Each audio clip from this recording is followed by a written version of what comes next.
here, that's for sure.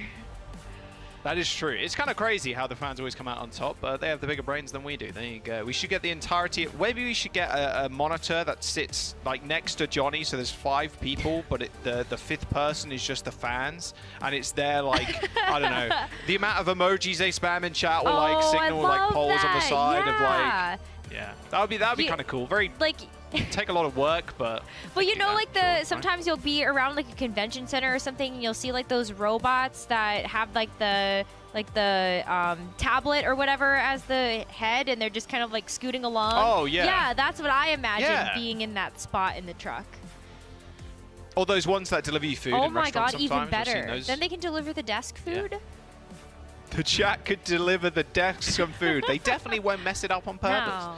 All right, the Boston Uprising and the Florida Mayhem. Rose, we're in the play-ins. Pretty insane already. I know the year's gone pretty damn quick. This play-in's a little bit different from 2021. It was a single elimination last time around. This is double elim, so teams do get a couple of chances. A couple, only 2 though. So it's going to be interesting on how like Florida Mayhem and Boston Uprising play this, because the desk kind of already highlighted there's a lot of like rookie talent on both sides of things. Seeker versus Hydron, 2 extremely standout players. And I've been a little bit disappointed, actually, that we didn't see Seeker a little bit sooner. I remember talking to him a long time ago before he even joined the league. And I said, you know, it would actually be really nice to cast you one day. And here we are. I'm eventually casting you, Seeker. And it's been a good time. And I think he definitely could have been... obviously, Rookie of the Year, definitely going to proper at this point, but he maybe could have been in contention if he had some more play time throughout the season and didn't get brought on so late. Hydron on the opposite end of things, on the Florida Mayhem, Rose, has just been performing out of his goddamn mind. Like, his Sojourn has been one of the best in the Countdown Cup so far. It really has, and I think that that's a big matchup we're going to have to look at, is how Sojourn performs in this match. But in order to talk about that further, let's talk about the starting lineup here for Boston Uprising, because you just preluded this perfectly, Jaws. There's Seeker in the starting lineup for the Boston Uprising, and this is a look for the team that they have started to rely on as we've entered into the final few matches of the Countdown Cup. Last week, we saw this exact 5 come out with the Sojourn for Seeker and the Genji for Victoria. That was so wild, Jaws. Yeah, it was completely out of left field. Everybody was like, wait a second, who's playing what? Genji? Victoria? And it actually popped off, like, which is really sick, and almost the perfect time to bring out something like that if you're the Boston Uprising, right? You're coming into the play-ins. It is double elimination, yes, but their last match in the play-ins in 2021 was against the Toronto Defiant, single elim. They got 3-0'd. So ideally, they want to make it further, and maybe even further than the Boston Uprising kind of organization has made in quite a long time. The team has been either knocked out in play-ins or didn't actually end up making it to this kind of playoff scenario. So this is Boston Uprising trying to make that final push. On the opposite side, the Florida Mayhem, they didn't make the play-ins in 2021. It was actually Boston Uprising, Washington Justice, and Toronto Defiant, who are all in the Western play-ins right now, that made it. The Florida Mayhem, in this sense, at least in the last couple of years, they are a brand new team here. So they've already kind of spoken about Hydron. Chengmate and someone have also been exceptional standout players for the Florida Mayhem, but you've got to talk about the backline when it comes to this team. Animo, Rupal, the desk talked about how Rupal came in, not like super late into the season, more like halfway through, but his bat is also looking crazy fire right now. And then they have a flexible backline with Animo coming in for the Lucio and Sermajed in for the Zen, or whatever else they need him to play. Yeah, definitely when you have that prowess to be able to hit those shots, which is exactly what you expect a flex support to do, then Sermajed can definitely slot into the roster very easily here. But when I look at both of these teams, and I look at Faith, and I look at Animo being in for the starting lineup here for both, you're really looking at Lucio being kind of the name of the game here. This has been a newer look here for Boston to have Faith be more of a mainstay as a part of this roster. And on the flip side as well, Animo used to really come in to be able to play with that speed for control maps and also push maps, but also seems to be looking like more of a mainstay for this roster as well, as a great teammate to rely upon heading into the play-ins. Yeah, Mayhem, also a hella clutch team. Something that I looked up a little bit earlier on. in our research doc that they've got the most reverse sweeps of any team. They're actually tied with San Francisco Shock right now, 4 reverse sweeps. So an incredibly clutch team when it comes down to it. And this is where it all boils down in the play-ins. And I think this series is going to be a test for both Seeker and Hydron, right? Seeker, both of them rookies. Seeker more of a rookie, I guess, Rose, like coming in later than Hydron did, right? But I think it's going to come down to the Sojourns here. Seeker versus Hydron. Victoria, maybe we see a little bit of Genji here and there. Checkmate, we definitely will. We're going to Busan. We're going downtown as our first map. And yeah, there you go. Called it already. Victoria on the Genji. Seeker Sojourn. Hydron Sojourn. Checkmate. Yes, and this is exactly the look we would have expected to see here from both Boston and Florida. A lot of the meta in the Countdown Cup has started with a lot of like experimentation with Orisa and D.Va, and you saw Punk playing many different tank heroes in this stage, but it really has been all leading up to this evolution into the Zarya meta. Zarya is one of the strongest tanks in Overwatch 2 right now, and Overwatch League teams are going to show you that when it comes down to these compositions, also relying on that Genji and that Sojourn to really make the Zarya pop. I mean, you got a good Baptiste RuPaul. Victoria's got a sharper blade, though, as the first blood goes to the Boston Uprising. Someone also falls. Rather aggressive push there from Florida. But the Boston Uprising will take the cake, at least in this first fight, and they should be able to cap point off. Yeah, you should really pay attention to what team is going to be losing members first, because especially when you're running a mirror composition like this, you are looking at who is going to be able to get that first pick and who is able to stay safely in the back line in order to make those big plays happen. So Victoria being able to dance on these rooftops right now, especially when Faith is going to be there to back him up, is a pretty big deal. Victoria, everybody kind of looking at Hydron right now, or at least they should do. There you go, Punk and Seeker taken pretty low. Seeker stood in that disruptor shot for a little bit too long, wasn't able to get healed up. The Florida Mayhem claim both DPS of the Uprising. 3 now with Crimzo falling over. Boston not able to hold it down, and now Mayhem will earn their chance to get the flip. Hydron doesn't find that exit kill. Faith a little bit too quickly, hiding in the skybox there. Really expecting that both of these teams and a lot of these maps are going to be very, very back and forth. The last time that both of these teams played each other was actually in the Countdown Cup, and all of those maps were incredibly close. All 1-2s, 2 points going the way of the Boston Uprising because they did end up getting that series win. But, I mean, just keep an eye on how this percentage gets racked up and how much these points flip back and forth. Beautiful aggressive push there from Hydron and Checkmate. You saw that lamp going down super early. If you're the Baptiste in that situation, you want to lose that lamp as late as possible. It's your only survivability tool really against those headshots, or Genji kind of diving on you. Florida Mayhem do take down the DPS once again. Seeker not really finding his edge like he found in that first fight. Hydron's nearing that overclock too. A lot of ultimates coming online for Florida Mayhem. Uprising not too far behind with theirs. No, I mean, Punk and someone are actually keeping up with each other quite well, but there's the amplification matrix from Baptiste first.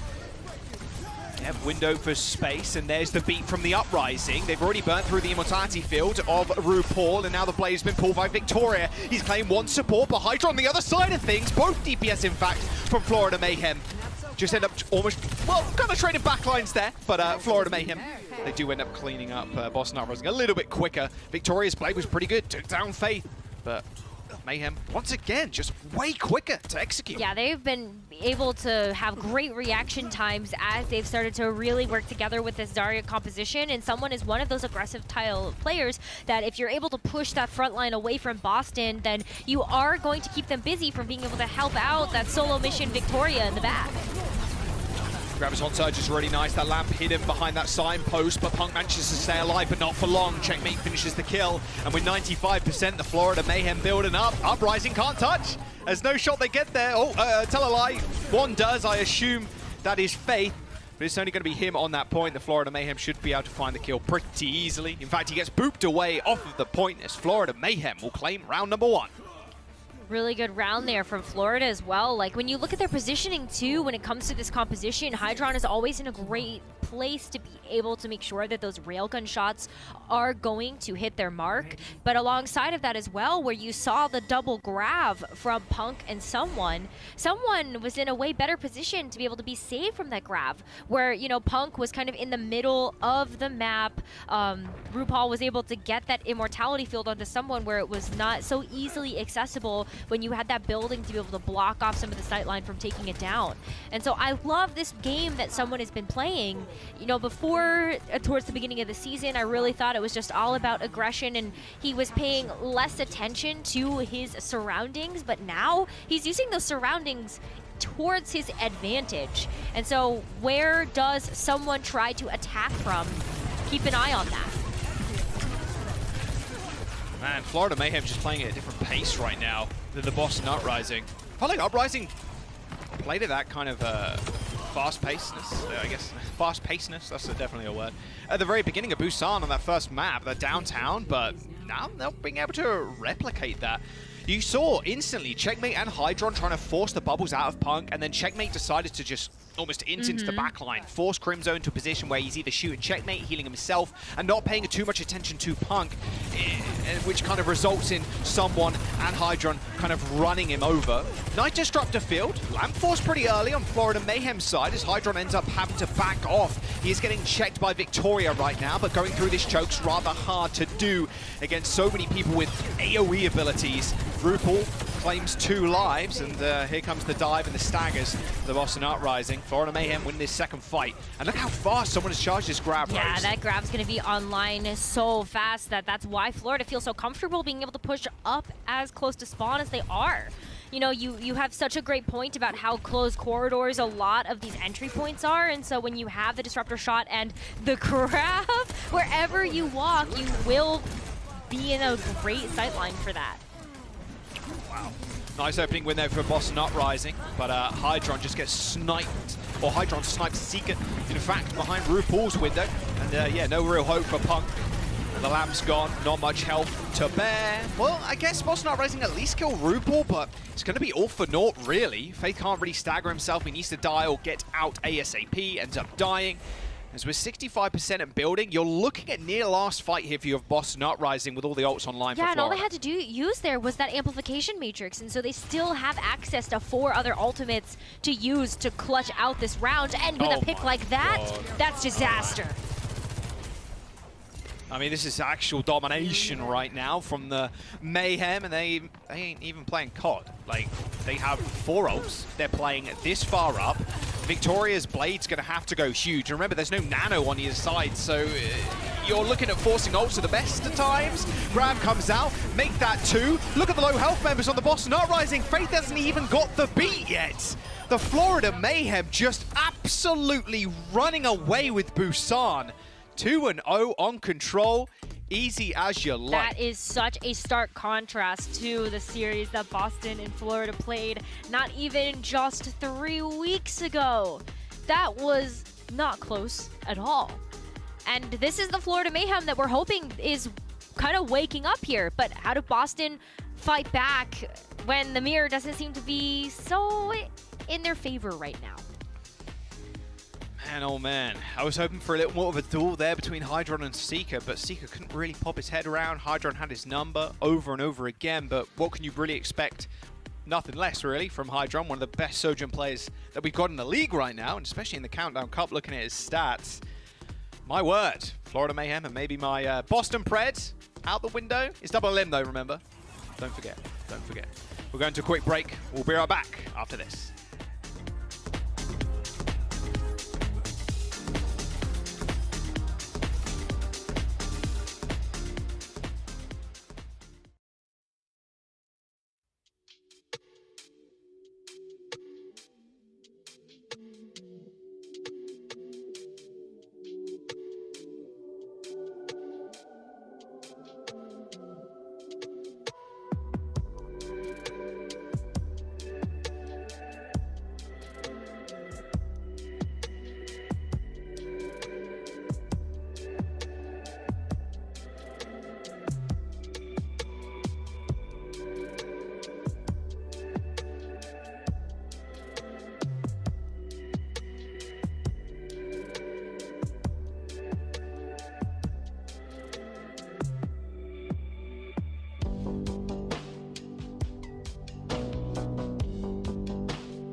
Season perks are here. New community-designed Overwatch 2 cosmetics. Our skins for all heroes including Sojourn, Junker Queen, and Kiriko. And 3 for 3 perks are back. 3 League home and away skins for every 3 hours watched. Connect your Battle.net ID to your YouTube account and watch the perks pile up.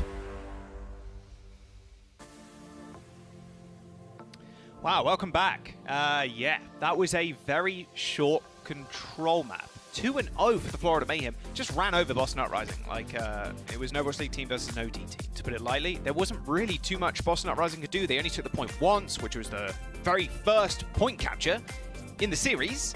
And then Florida Mayhem just kind of swept them under the rug. Rose, that was a little bit devastating for the Boston. Yeah, that was probably not the type of pace they were expecting, but we as an audience have grown to expect from Florida Mayhem.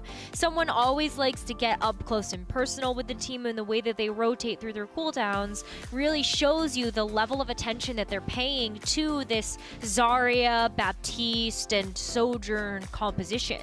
Speaking of Sojourn, Jaws, you teased Hydron's stats on Sojourn before we went to the break, and I just want to kind of give people some idea of what we're looking at here when we say that Hydron is the best Sojourn in the league right now. He is first for final blows at 11.6 per 10. He is first for charge shot kills at 8 per 10. And also second for charge shot accuracy, which is at 57%. That's really, really high when you compare that to the other 17 players that have over an hour played on this hero so far. So Hydron is definitely someone that needs to be contended with, and I have questions right now about whether or not Victoria's Genji will be able to do that, or even Seeker's Sojourn can kind of live up to that standard that Hydron sets. Yeah, it's crazy because I'm like, oh yeah, teasing kind of Hydron versus Seeker, but we haven't really seen that just yet. Controller, although, is a bit of a finicky game mode. Yes. Sometimes the team that's in control, they get more ult charge. You're kind of able to roll through the enemy team.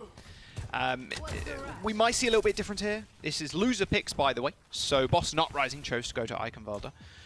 As we jump into the second map. No real surprises with how the teams are going to be what teams are going to be playing right now. We're probably going to see this throughout the play-ins, maybe an adjustment here or there, but more often than not, we're going to be seeing the Baptiste with the Zarya, no real Ana. Maybe we'll see Twilight pick it up, and the Genji and the Sojourn, which are the strongest DPS on this patch currently. Yeah, for sure, and I think a lot of that Boston strategy might have to be trying to distract RuPaul from healing the team, and so maybe that is about sending Victoria into the backline, but when you have someone's lightning fast reflexes to be able to take him out before he gets there, that's a pretty big deal. That is a large pick if you are Punk. You do end up getting cleaned up, and you do have a Lucy on the other side of the team, so maybe it's not as big as it kind of looks, as you can taxi. But killing someone and removing all that energy is also pretty nice. We'll see how quickly the Boston Uprising can react now, as Florida Mayhem still waiting for their tank to come back. Yeah, well, Florida at this point can just back up, and someone is already back in action. You can see that Anima was there to taxi him, exactly. Beautiful angle here from Hydron. He doesn't end up missing one charge shot as the Boston Uprising noticing this. Do end up surging forward, but once again, Punk is just in the front line. Gets taken out by someone, who then eliminates Victoria off the back of that too. 2.5 minutes to go. Seeker ends someone's life. Who's taking the brunt of the damage at this point? If you're on the Florida Mayhem side, that's the second death for someone. But, you know, if you do end up winning here, it's not the worst thing in the world. And you can see overhead map, someone taxiing RuPaul and the Zarya back. Exactly. So will be a pretty easy defense once again. Again, you do lose your energy, but it's like, it's not the worst thing in the world, especially when you have a Lucio. Well, I think too, when Boston is still waiting for their own reinforcements, you have some time to be able to come back into the action, and then the Zarya bubbles right now are a little crazy. So it lasts wow, long. I think there was a max range dash from Victoria there. Max range dash into the right click. Blade pulled out from Checkmate. Lamp gone. Beautiful bubble onto Crimzo to keep him alive, but no, someone chews through the bubble almost instantly and takes him out. And now the Boston Uprising, who have attempted to go on these flanks for the last couple of fights, end up getting taken care of by Checkmate. The Florida Mayhem's defense, like an ironclad currently. They got grab. They got that overclock coming up and the window. That's one shots with that overclock through the window on low health targets. The Boston Uprising have got the beat to kind of counteract that. Florida Mayhem used theirs in the last fight. Yeah, absolutely. There's a ton that Florida Mayhem can work with here, but at least Boston, you know, they have some things to respond with. Perfect grab out in the open, but the beat is going to save them, at least for the time being. Victoria struggling to find targets with that blade. Did find Animo. Nice reflect damage on to Hydron, and that will end the defense for the Florida Mayhem. It was a good initial grab, but it was that beat from Faith that really saved them there. They were to scurry behind cover before that window overclock could do any more damage.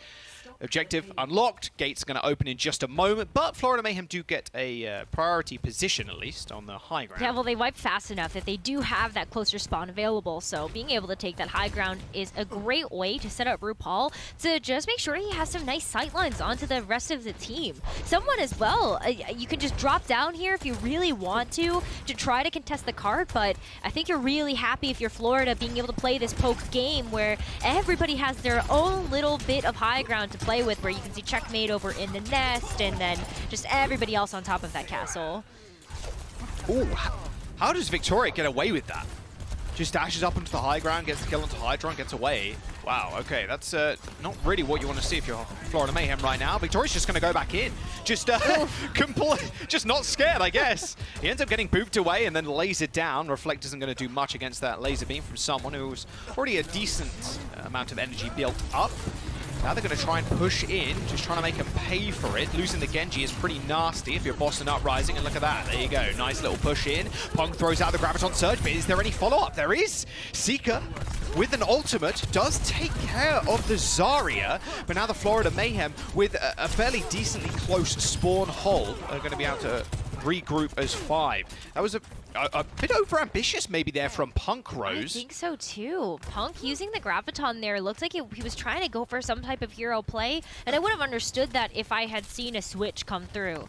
But Punk is going to stick to the Zarya just to be able to keep playing this more meta composition, but it's really about making sure that Victoria can use this blade and find value with it, but Animo has sound barrier to respond. It's going to be tough. There's the blade. No sound barrier to kind of counter this one out. He's just chasing Crimzo. He's running for his life. That's a good enough pick, honestly. You take out the Baptiste for a blade, you take that any day of the week. Now it's just clean up for the Florida Mayhem. They get the team kill. Once again, Boston Uprising, similar situation, 1 minute and 30 to go. They've only just reached that second corner on this push. Yeah, and I mean, they still were able to hold on to Victoria's blade, but it's the same problem. They haven't been able to force out Animo's sound barrier yet, and Florida just keep using these ultimates before Boston can get into a position to use their own. So they got to be able to get through all of these different AoE effects to really hold their positioning there. You can see Hydron using these disruptor shots to lock down these corridors that Boston would like to take to be able to approach them. Oh, and he just gets grabbed! What a disrespectful grab right there. Victoria trying to replicate some of that success he found earlier on, even without the blade, ends up getting grabbed.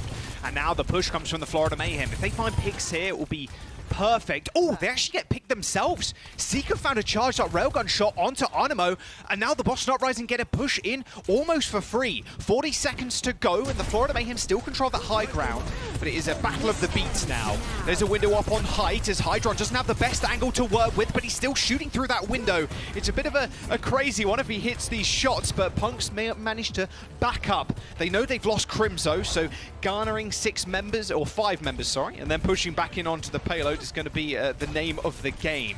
The payload's just below them, so they've got no real fear of not being able to get a touch. Oh, look at the wraparound that the Florida's going for. They're actually going to push Boston off of that high ground as they start to make their way up there to just make sure that maybe Hydron can try to get some picks. Or just stall Crimzo? Oh, Crimzo's in trouble. He's already used that lamp for himself. Fave comes to the rescue and boops the DPS from the Florida Mayhem away. The beat comes out from Florida as they do end up losing RuPaul. Crimzo also ends up going down, so it's a trade of your Batistes here. But without no frontline, with someone up, it's up to Checkmate to try and finish this one up. There's 3 kills for the Genji. Almost make that 4 as Hydron steals it away. The Florida Mayhem hold the payload just before those doors. on what is quite an incredible defense. That was a stalwart defense. It felt like every single time Boston Uprising rounded that corner, Florida Mayhem knew exactly how they wanted to approach those fights. Whether it was getting a grab really early on the corner, forcing Boston to use those immortality fields early. Jaws, I feel like that's been the biggest problem, is that immortality fields have been forced so early that they aren't able to be used as response mechanisms anymore. Yeah, I mean, that's the biggest thing if you're a bat player, right? When do you use that immortality field to save people, save yourself, and you hit the nail on the head. When Crimzo was getting pushed in the castle, you saw Hydron shooting him, Checkmate was kind of following him up, and he had to use the lamp on himself. So much focus on him. Exactly, yeah. And as soon as you end up focusing the lamp down, or getting the bat to use the lamp, well, it's almost a free blade. Crimzo used the window to try and sustain through the fights, and then, well, yeah, Checkmate just does a little bit of this. Like, it's pretty tough. Oh, look at that, too. Even just getting some deflect damage in there as well while you're going for the blade.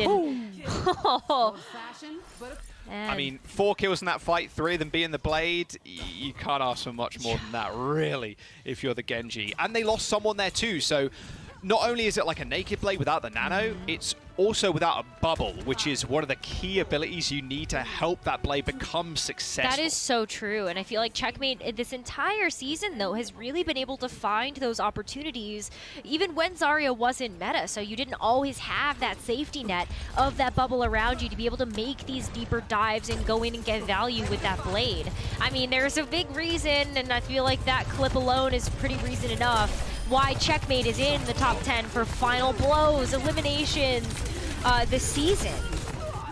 Just keeps being in the kill feed. Man, you cannot let Hydron sit on an off angle like that. Faith got body shot, like, instantly. Oh, hello. What's up? I mean, Victoria dies. Yeah, you can't let Hydron or like any Sojourn player sit on an off angle like that. Free charge on the railgun, he hit a body shot on Faith, and he was instantly cleaned up because even without a headshot, it still does a fair amount of damage. 5 minutes and 40 seconds. I don't think I've seen a point A take on Eichenwalde that has been that quick. Florida are going to open those doors in just a second. Yeah, I mean, they just need to get to the doors. They don't even need to open them. That's it. They just need to get there to be able to win this map and get to match point for the series. Checkmate already is looking towards farming up that Dragon Blade. Look at how well he stays alive, too. That was just RuPaul right there, taking him from, like, 5 HP to 100. No, the lamp! Oh, Crimzo, that lamp was unfortunately quite tragic. Checkmate's going to be able to clean him up. Seeker manages to dash away. You saw Crimzo's lamp on the high ground there as what I could only assume was a lamp to try and save Punk on the low ground. The Frisbee hit the top, like the lip of the edge of the castle, and Punk wasn't able to get saved, and someone just kind of focused him down. The Florida Mayhem now moving the payload. Boston Uprising, Rose, they got 1.5 fights, if that, really now. Wow. I mean, even RuPaul has Amplification Matrix. Checkmate has the blade! I mean, yep, got the blade, and there's no sound barrier, there's no lamp, and there's no one from Boston Uprising to stop this carnage from unfolding. The Florida Mayhem, it just blistering pace right now. Graviton Surge coming out, beat Overclock for Hydron. Punk and Victoria have to go Super Saiyan right now. And look how far they're playing up. The supports are going to be able to touch from the Boston Uprising, but that's just about it. Checkmate's going to chase Faith away. Victoria claims the kill onto Hydron, but that's just about it. Here comes the Blade, the final hope for the Boston Uprising's defense, but it's not going to happen. The Florida Mayhem just synced that payload in, and that's a 2-0 already. Match point for Mayhem. The Boston Uprising, Aero 404, they aren't found. Boston look like they don't know how to respond to the pace that Florida are setting. I mean, it's so difficult because the way that Florida have been surrounding them as a team, just where do you look? You can't look behind you because then someone's in your face, and if you don't look behind you, then Checkmate's back there. Someone's always back there. Every angle. Man, what a start to the series for Florida Mayhem. A 2-0, and Checkmate, yeah, being the star of the show, especially on Eichenwalde. And remember, this is a double elimination bracket in the play-ins here, so even if Boston Uprising do end up going down, they'll drop to the lower bracket and then still have another chance to move on to the playoffs. We're going to jump to a quick break. Florida Mayhem, they might just end it here, Rose. Map number 3 on your screens in a bit. It's Boston's pick.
Event perks live at the Overwatch League Playoffs and Grand Finals through the mobile app. Get all broadcast perks, plus 100 tokens, new in-game cosmetics, an exclusive spray, and all new drops across games. Tickets available now.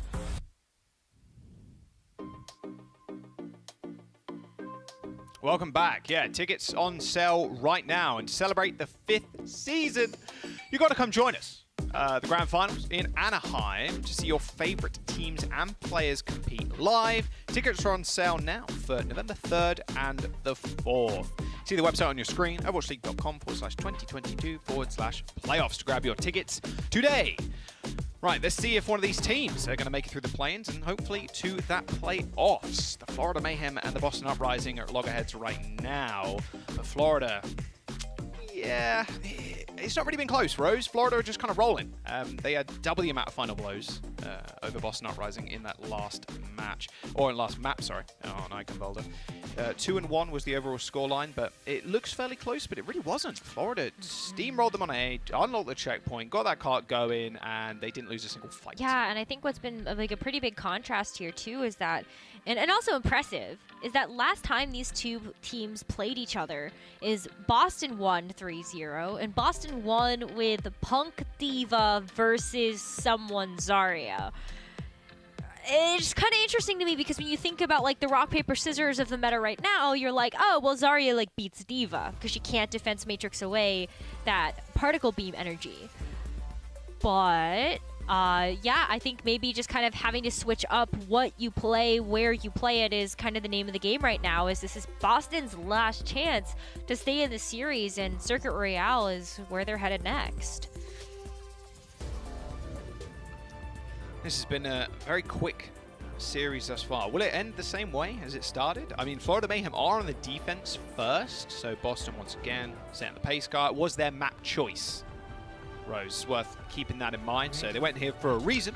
Definitely to be able to maybe play some Widowmaker is what I'm expecting here. Like, you know, trying to tease the fact that, you know, if you can't beat them at their own game, then maybe you have to change up the game a little bit. And the last time that Boston played this map was versus the Washington Justice, where they were able to run a Widowmaker, a Sigma, and just kind of try to switch up what they were playing that way. So maybe that's what they do here, but Florida's going to be going for this close hold, and they've been playing such an aggressive game that if this works, Jaws, this might just be like a full hold on this map. Yeah, they made their presence known now. 5 seconds to those doors open, and we'll rock and roll. Boston Uprising, they know they're outside, so they're going to take the longer approach. All you need is one pick. If you're Seeker right now, that's the one thing the Boston Uprising need. It's just that one pick with that railgun. He's walking straight into the disruptor shot, though. Yeah, not exactly where you want to be. He's getting taken out. And just a single pick. A single pick. Well, that single pick might actually be pretty hard to come by if Florida keep playing like this. You already have Onimo that's going to be sitting on top of the building to be able to get behind Boston and boop a member away from the safety net of their team, but also having this split exit where you've got Punk. Oh, Ripple. Oh, he's fine. Immortality field? To get pooped out of his own Immortality field. Yeah, but it does end up getting destroyed too, and there is Checkmate going down. Punk hiding behind that large column, which is called a large column, not anything else. Is using the Immortality field from Crimzo to stay alive, but someone almost beating him out in this Zarya beam duel. He gets healed up at the end of it. Spawn hold broken for the Boston Uprising. Florida Mayhem holding so close though, Rose. They do get a couple of extra fights. Yeah, that's definitely what teams are going to be doing. We're just making those close holds so that they have that extra time to come back in and recontest, but that's perfect for Boston. They just needed a bit of momentum, and maybe they can capitalize on that now, where Crimzo is going to be the first to amplification matrix here, can use that to help keep creating some space for this payload to push through to that first checkpoint, but also, you know, Punk kept his energy, so he's able to keep doing damage to be able to get this Graviton Surge up online very quickly.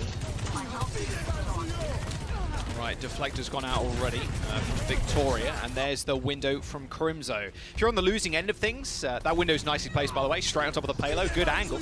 Looking thick, looking tight, looking solid. Hydron's laser beam looking pretty thick, tight, and solid too, as it enters Seeker's heart and ends up killing him. The Boston Uprising push back once again. Now we're entering ultimate territory. Speaking of which, there's the grab from Punk right on the side of the stairs, but the sound barrier from Animo comes out just in time. Blade next, a bit of flowchart Overwatch right now, but Hydron sends him packing, and a right click from someone finishes Victoria off. Another beat, another grab, here you go. Flowchart Overwatch very much in effect, as the Boston Uprising on the receiving end this time around from that Graviton surge, as Hydron just cleans on up. The only problem about that flowchart Overwatch, Jaws, is that it's been broken. Checkmate has a Genji Blade, and Faith just used the sound barrier. So now what can Boston do to be able to contest against that ultimate when they only have a minute and 20 seconds to be able to push this cart over the line and get some extra time on top? Checkmate's already in position. Oh, but gets spotted out. They do know. There's the blade pull.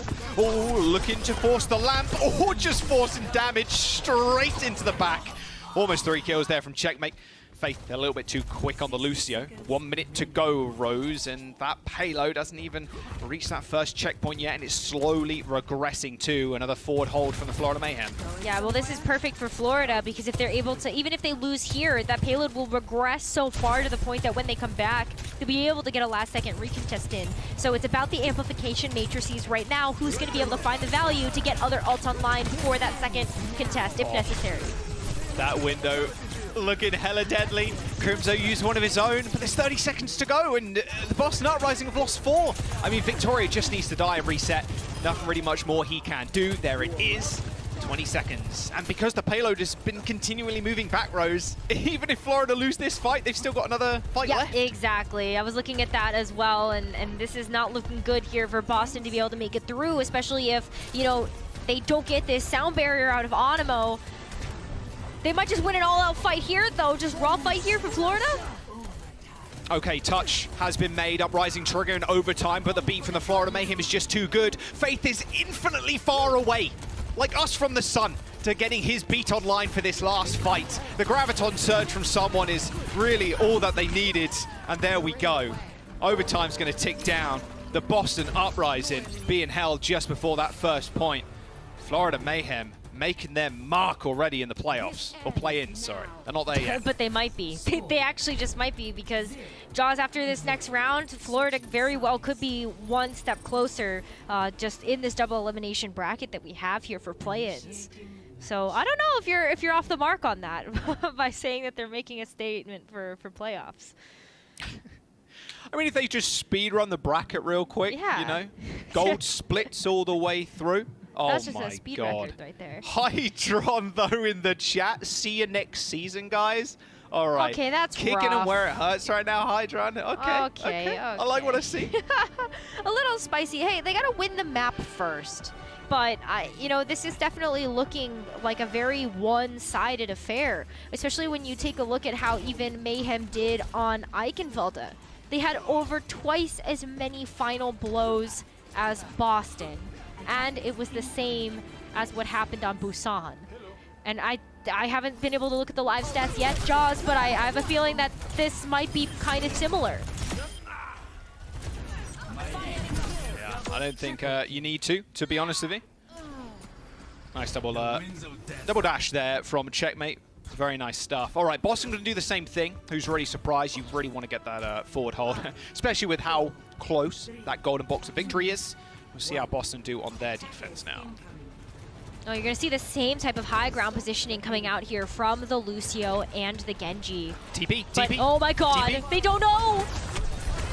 Nice little wrap around there from the Florida Mayhem, and Checkmate's going to switch to the Ashe. Almost shades of Gladiators here with Widowmaker gameplay, but it's actually Ashe this time instead. Facing the Faith, the first casualty already. These stairs looking rather dangerous for Punk. He trips and falls. The laser beam from someone looking a little bit too strong. Checkmate's getting some nice damage down too from the back line. Boston caught between 4 members in the Florida Mayhem, and Checkmate just dominating them from the spawn with that dynamite damage. All right, he's going to switch over to the Genji, retain some of that ult charge, but the payload is a move. That's so smart, though. That's the type of strategy you want to see from Florida, where they're not afraid to go with something that's a little bit more avant-garde. The symmetric teleporter out of spawn, and then switching over to the Ashe just for that immediate dynamite damage and just more of that tick damage. And now it's the last fight. It's just last fight, Jaws. Yeah, of who's going to get the first ult first. Looking at Crimzo right now, 20% towards that window. Oh, Victoria just got styled on by Animo, but beautiful boot from Faith. Both Lucio's getting DPSs off of the board, but there's only 3 meters to go before Florida Mayhem sink the payload in. Punk manages to get back to it just in time, as that window is a nice little supplement of DPS and healing there coming out from Crimzo. 0.97 meters. Boston Uprising were away there from losing the map and the series, but they will hold on for now. They will, but now it's really important that since that amplification matrix is off the board, that Boston gets something else online before Florida move in with their own. And as it stands, Punk is going to be the closest one to that Graviton Surge, but is it even going to get online before Checkmate and someone get their ults on? Hydron looking for a pick with a right click. He sees Faith. He knows Faith is behind that statue right now. There you go. Faith is going to make a move. The window comes up just in time. And there it is. The Boston Uprising. They're not going to be able to sustain through all of those support ultimates. There's no way on earth. The Florida Mayhem, in what was one of the speediest series we've had all year, 3-0 the Boston Uprising to start their play-in journeys off on the right foot. My word. That was fast. That was fast, and that was dominance there as well from Florida. I mean, again, just doubling final blows on all 3 maps and really just showing the kind of prowess that Florida have really evolved over the course of this stage and just this season. If they keep up this pace, Jack, they're going to make it. They're going to make it to playoffs, and they also just might make it pretty far in the playoff run, too. My God, I will check with the stats a little bit later because I want to know if that was one of the fastest series we've had because that was ridiculous. Like, it's 10-1, and we've done with the first series already. I mean, what a way to make an entrance into the play-ins, Rose. Like, unreal stuff. But the Boston Uprising on the flip side of things still have another chance. Here's a double elimination bracket here in the play-in, so they will be going to the lower bracket. We'll see who their opponent is a little bit later on. Of course, we have Justice and the Toronto Defiant facing off against each other in just a moment. But wow, Florida, what more can you really say about the Florida Mayhem? You just watched it. It was literally a synopsis of what the series could have been. It was like, yeah, I mean, honestly, I think like if you wanted to sum up this series in a few main points, someone Zarya is really standout right now. There's a lot of great support coming in from RuPaul's Baptiste to make sure that the entire team can stay alive. And then Hydron and Checkmate just constantly getting those first picks and focusing down the back line of Boston really set the team up for success. And so that's why our player of the match today is going to be Checkmate. Because if he wasn't lighting up the elimination feed, then, well, yeah, I mean, his neutral game pretty strong. I don't even know what else to say. I feel like the clips just speak for themselves. Yeah, there aren't many of them either. There's a few. But yeah, the series really was just all that 6 quick. Dragon Blades that he popped off with during the series. Fantastic. Yeah, exactly right. Just every single one of his blades. Just having crazy impact. This one specifically on Eichenwalde, he lost someone, and I mentioned it. You don't have the nano to supplement the damage and the sustainability, and he didn't have someone to give him a bubble. It really was the most naked of naked blades. The Florida Mayhem looking great. Checkmate looking fantastic on the Genji. What more can you really ask for from your DPS line? Hydron also having some nice little stats there. Checkmate, hands in the air. He's looking excited. He's ready for players. Yeah. And with a 3-0, you couldn't be more ready than that. 2.3 deaths per 10. Dragon Blade efficiency up there with 2.0. Looks pretty small, but it's actually pretty damn large. I mean, when you think about it from how like Dragon Blade efficiency right now in the league, like some of the best are looking at an average of like 1.1. Yeah, 2 is pretty significant. Yeah. That's double, and I know stats can be skewed just a little bit based on, you know, how fast the match is and how dominant of a performance the team overall has had, but still. Whoo, Checkmate. Okay. Still looking good. I mean, look, I prayed for Boston and Toronto, and I hope I'm correct. We'll see if the Boston Uprising can make it through that lower bracket run. We do have an interview after this break, though, with RuPaul, so we're going to jump to that just after this. We'll see you in a bit. I'm full charge. Ready? Walk. Lucio. 3, 2, okay. Walk. I'm no. I'm going. The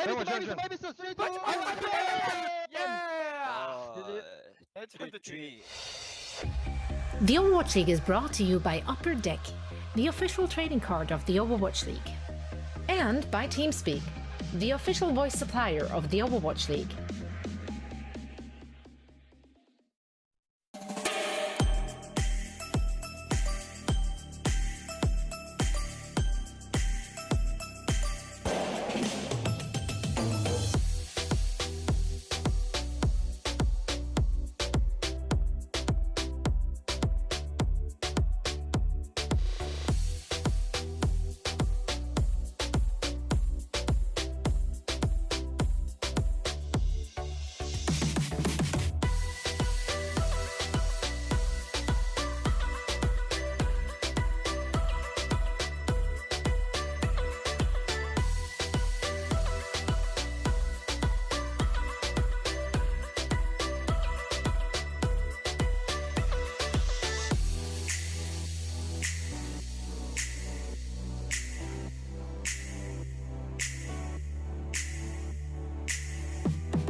Welcome to Game Break. I'm here with RuPaul from Florida Mayhem, coming up from a 3-0 victory against the Boston Uprising. RuPaul, how are you doing?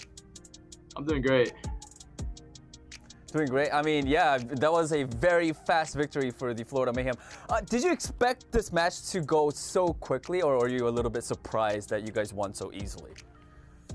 Not really surprised. I think we were really good at this meta, and we prepared pretty well for this match and the other two teams in playoffs. Our plans. Yeah, I mean, that's true, because my next question was about that as well, because you guys are on a sort of on a roll. You guys are on a winning streak. You guys beat Houston Outlaws, and you guys also beat Toronto Defiant, and now you guys beat Boston Uprising. What changed for you guys? You guys said that you guys were well prepared for this meta, but can you give us a little bit more detail? I think, to be honest, it's a bit lucky. We're just all really individually good at the heroes in the meta. Like Bap, Zarya, our DPS are really good at Genji, Sojourn. And someone, he's also, even though he's a main tank, I think he's like one of the best Zaryas as well. Right. Well, how come you didn't put yourself in there? You're a good Batiste. I didn't hear that. I mean, I'm pretty good, but I think the team and the coaching, you know, we all work together, and I think we're a step ahead of a lot of these other teams with the meta. Right. Yeah, I mean, it definitely shows, and that's why you guys are now going into the play-ins. Would you call it play-ins finals for tomorrow? Winter finals, right? And yeah, I also want to ask to close out the interview, because who do you think is going to win the match for our next match, Washington versus Toronto? Because winner of that match is going to be your opponents for tomorrow. It's pretty tough. They're both like pretty equal teams, but I think Washington will win. Washington will win. They're equal. All right. Well, good to hear that, because I predicted Washington Justice. So thank you, RuPaul, for taking my side. And with that being said, I'm going to end the interview here. Thank you so much for your time. And again, big congratulations on the win. Thank you. Thank you. No way for you, but he is joining you guys in your prediction for the Mayhem. Don't you dare! Don't you say a thing. He's got insider Scrimbucks. We got Scrimbucks. I hate that. I hate that. Well. Now, it was a quick match. I still want to have a quick review of said match. Mayhem looking absolutely dominant. That did look like an absolute beatdown. They were firing on all cylinders, as Reinforced loves to say. So let's recap what happened and why it happened. There were like 16 cylinders, all of them fired. Yeah, all of them were on fire, actually. That car was exploding. I mean, this was a one-sided performance. What an amazing, kind of glow up for the Mayhem. Yeah. Okay, fair enough. They got top 4 at the Summer Showdown, but then they go into this meta as well, and you mentioned all the teams they've beat so far, Danny. Yeah.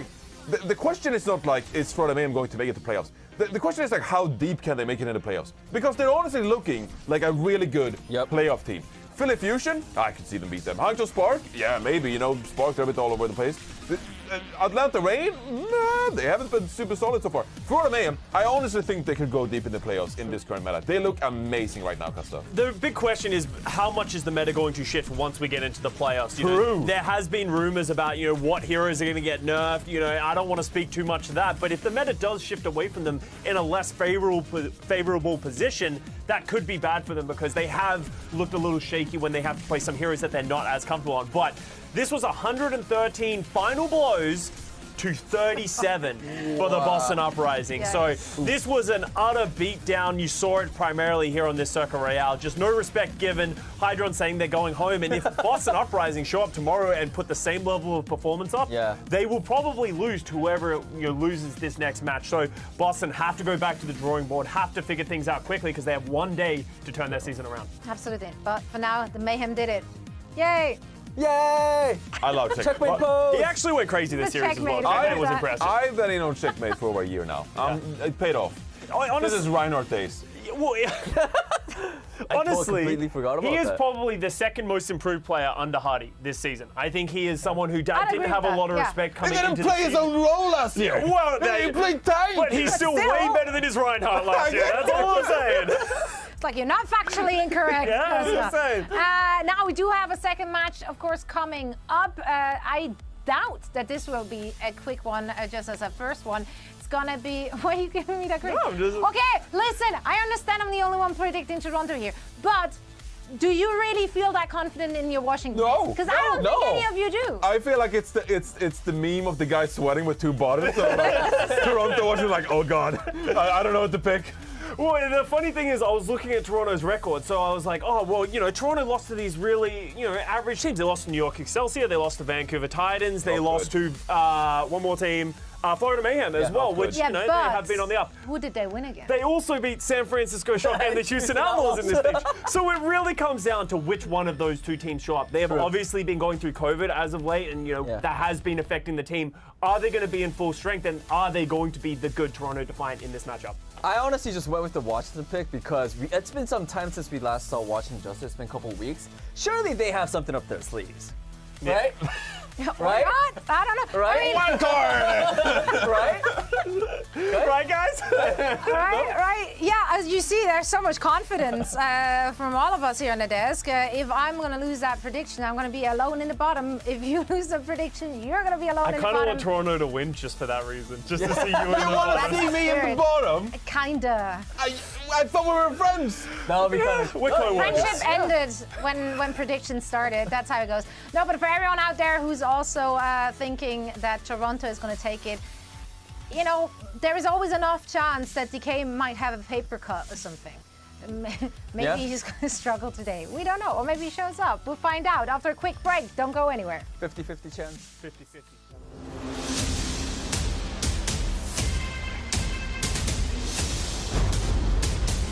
The road has been long. The game has changed. And many have been the battles. Now it's time. You have got to be kidding me. I know it's been a magnificent Overwatch League season. We as a community and as Overwatch League fans have never been closer. We're back. Better than ever. Unbelievable. The epic plays. Answers back with one last kill. The crazy comebacks.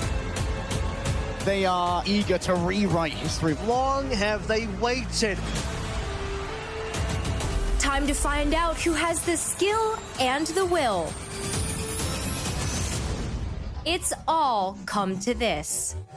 The Overwatch League Grand Finals 2022. Oh my goodness! They're headed to Hot Boy Summer. Crowning the first champions of Overwatch 2. Be a part of history. He's pushing forward. He's relentless. Join us live and in person for the first time since 2019. Let's go! Coming to the home of BlizzCon to prove to everyone that through every obstacle They do not know the word mercy. and every challenge, They look unstoppable at the moment. one thing remains true. Heroes rise. If they win this map, they win it all. What a monster! Oh my God! Oh no, he's done it again! It's all on the table now, and it's all for the taking.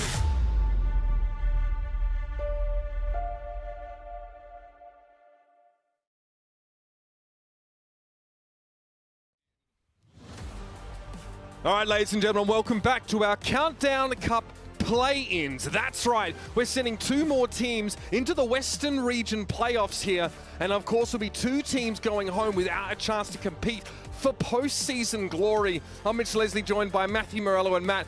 This is a matchup that's pretty hard to call. We definitely don't expect it to be the speed run that we just witnessed. The Washington Justice have a knack of turning up in playoffs and turning the game on its head. But as was pointed out in the Watchpoint truck, the Toronto Defiant have conquered some huge names so far in the Countdown Cup itself. Yeah, like I think we kind of have an idea of what the Washington Justice are at this point as a team. Like, you know, can kind of rise to the occasion at moments, but pretty kind of consistent with their play. You know, a little bit sloppy at times, still able to kind of brute force some wins.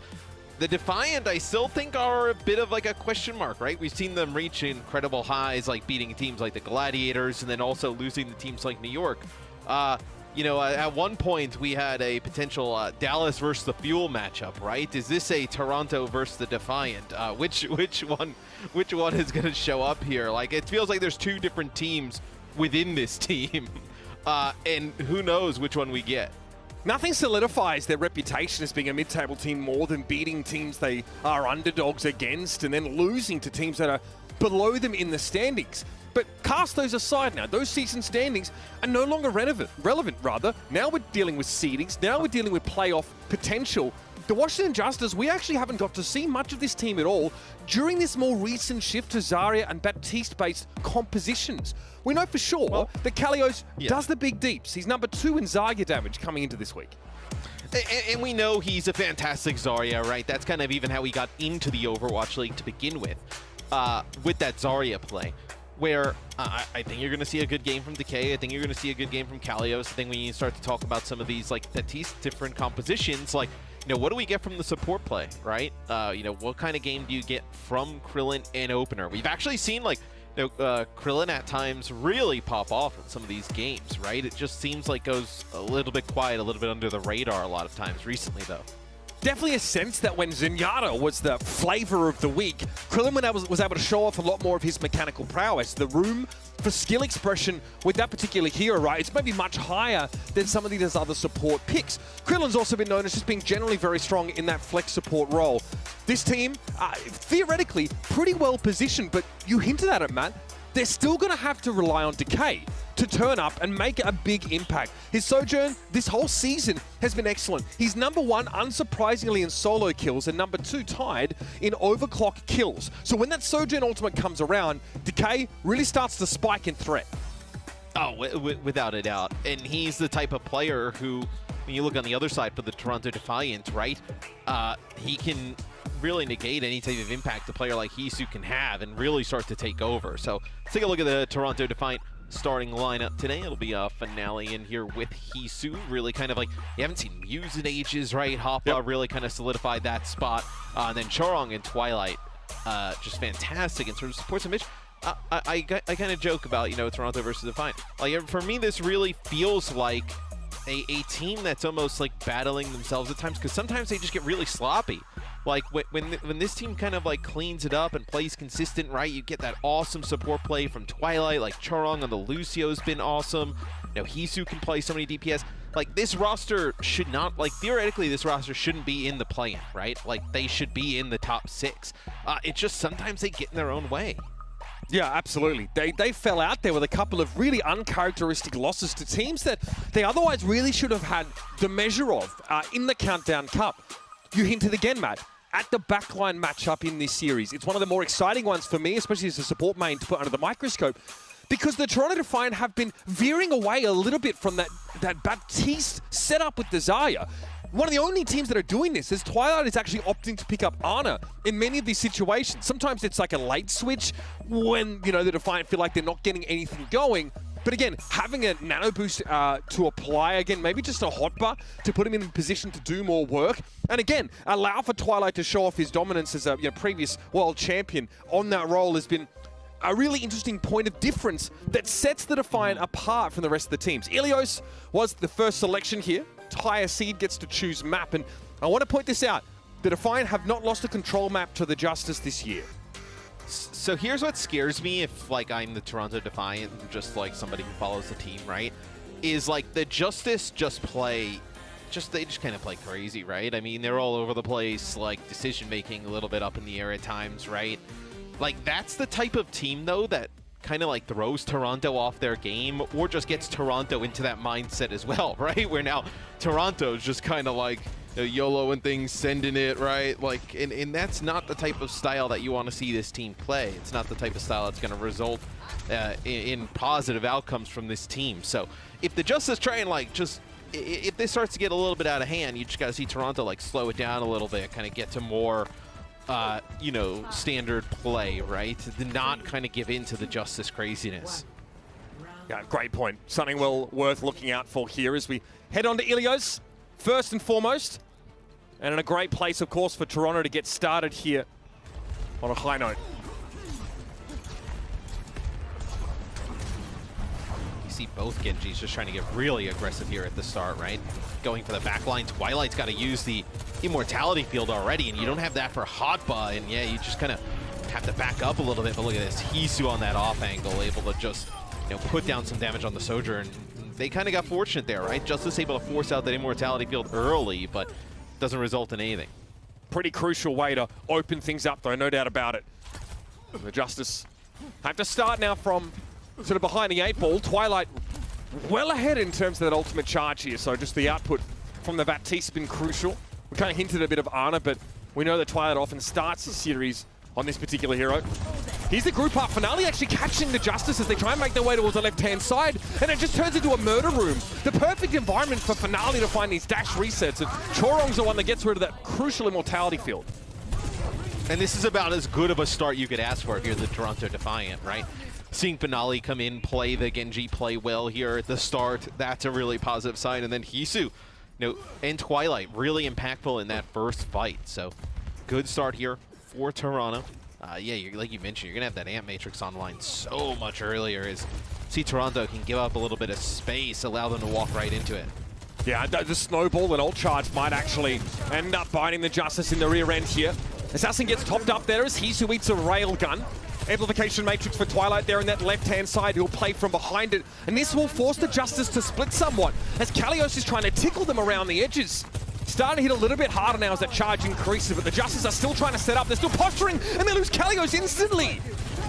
Yeah, and this is really nice play from Toronto. They end up having to use the sound barrier at the end, but they find themselves over on that left side by that Mega Health Pack, and they use the Amp Matrix. They just don't really find any picks, but you kind of saw from Hisu's point of view, like how Hisu was able to take that off angle and get picks early in the fight, which swung it to Toronto. You had Decay and crew like over there as well, so they had to make a decision, right? To either kind of like rotate back and take care of those players on the opposite side, or push forward. They push forward and get the kills. Ooh, early grab there from Hotbar. No one caught inside that. Finale, can't say the same for him though. Somehow kept alive. That was Chorong handles Assassin on that high ground. Opener slipping over towards the point here, but the Diviner already at 99. Just now, those ultimates starting to come online for the Justice, and not a moment too soon, might I add. Yeah, as those grabs will make it into the highlight reel going into playoffs. I'll say that, as both of them were pretty sad. But Kalio's able to actually just kind of capture Finale and then take him out as Opener makes to the point. But look at this. So, 99 already towards the Defiant, but you got both support ults, you got Blade here online for the Justice. They have an opportunity to string some fights together because Toronto kind of depleted everything there towards the end. An overclock here from Hisu. He doesn't have a lot of targets though right now, and there's an Amp Matrix he'll have to deal with. Remember, a charged body shot from the enemy Sojourn would end him. He needs to get rid of Assassin here, who's looking to be punishing. Sound barrier thrown out, but Assassin has to spend much of that time on the immortality field. Eventually, he will manage to break through and get rid of Twilight. And that's those ultimates being built up. Many spent, though, by the Justice here to stabilize. And this is what I was talking about with, like, the Defiant just kind of getting into this, like, weird game with the Justice, right? Like, you didn't necessarily need to keep investing in that if you're the Defiant. As Hisu switches to Widow and Spawn and picks up a kill.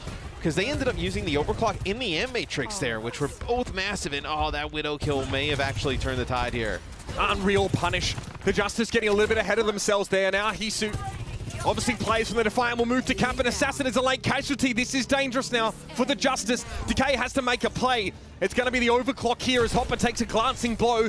But again, tough for Decay to peer towards the point safely, and they've lost Krillin. It's all but over now. No chance to touch. It was only Opener just getting a pinky toe on there. And the Defiant now look to close things out. Kalios will bustle his way onto the point here, but Hisu's laying waste to the rest of the Washington Justice. A lot of bloopers in this round. A bit of an awkward grab by Hopper lets the Justice in, but eventually the Defiant able to reclaim that composure. And I feel like that's kind of how you'll see the rest of the series go, right? But I think you made a great point. Toronto able to kind of like stay composed, right? Now after a kind of a little bit of a wacky fight where they kind of ended up using everything, Hisu with the Widow swap ends up picking one. Everything starts to fall apart there for the Justice. Still, I think that's an opportunity though where you're the Defiant. You probably go back and look at that and you're like, yeah, you know what? We probably could have won like, 99, like 20, 30, right? It didn't have to get up as high as it did. That is dirty from Hisu. It's like through the body of Twilight. It's a strategy about as old as Overwatch is as a game. That cheeky little switch, quite often used against Faras, right? That are hovering above the point. Nice to see that from Hisu. Guy is definitely thinking. And here we come now into Well. I would hope he's thinking. He's currently really in the middle of a rubbing match. those almonds together between his ears. That's right. Yep. It's looks like the Justice they'll get to the point first. They're actually going to get pretty aggressive here. Just kind of like occupy this space on the Toronto side of the map, where Toronto's taking the opposite side of the Lighthouse. Pretty big cooldown to force out of the enemy. Baptiste there, an Assassin chases Finale to his own grave. Then Finale can drop down and get rid of the Baptiste, who doesn't have any self-healing available after the big cooldown of Regenerative Burst was forced out. Very clinical by Toronto. Yeah, I mean, that is lightning fast. It seemed like the Justice, they just kind of like sped in, ran out of, wanted to take a fight, and they ended up getting absolutely nothing there. So Toronto, they capture point, they actually push up pretty far. Like, you usually see teams play a little bit further back than this, but they actually push up pretty far. They want to play aggressive. Hisu getting a great spot to deny any progress by the disruptor shot and picks Krillin out of the mix. This is huge. The Justice now are starting to get bullied.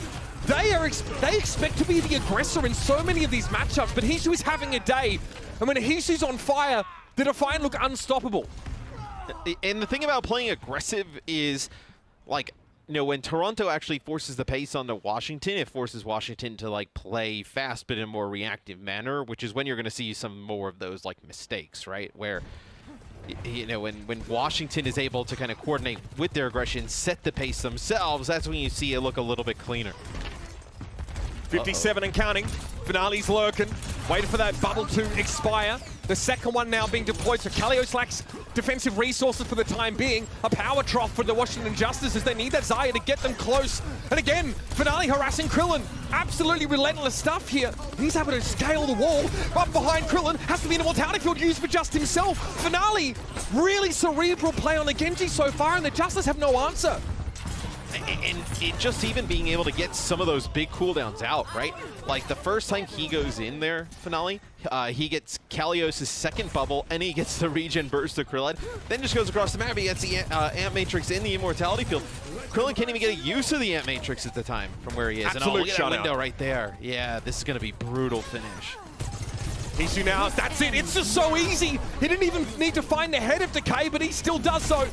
Style points for the Sojourner, the Toronto Defiant, as that is a, well, that's a one-player sound barrier for Open, who has no choice but to try and stall this out. It's absolute desperation here for the Washington Justice, and their last legs are starting to be cut out from under them. Assassin tries to make the difference. A classy deflect of Hisu's railgun, but it's so far short of enough, it's not even funny. The Toronto Defiant absolutely clapped the Justice in this first map. And honestly, a bit more one-sided than I think even the score in the first round would indicate. Like, I think that first round could have easily looked like how this second one was. But Washington able to get back into the game. They were in that first point as Toronto, they looked clean today. Yep, 43 kills, plays 15 on this first map. Might have another quick one on our hands, ladies and gentlemen. If you want to get your fix of the Washington Justice, you better get in quickly. Not a great start for Washington, but we know how the pendulum swings. Newton's Cradle will be in full effect, I'm sure. So don't go too far, everybody. More, hopefully, to come in this series.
Now, the rumor mill was definitely churning, in the lead up to Chorong signing to the Toronto Defiant. Many people said these teams wanted this guy so badly on their rosters they were willing to dig deep in those pockets for it. The guy is 8 final blows for 1 death on Ilios. He is everywhere, and quite often, he's the one getting rid of those immortality fields before the Justice have a chance to respond.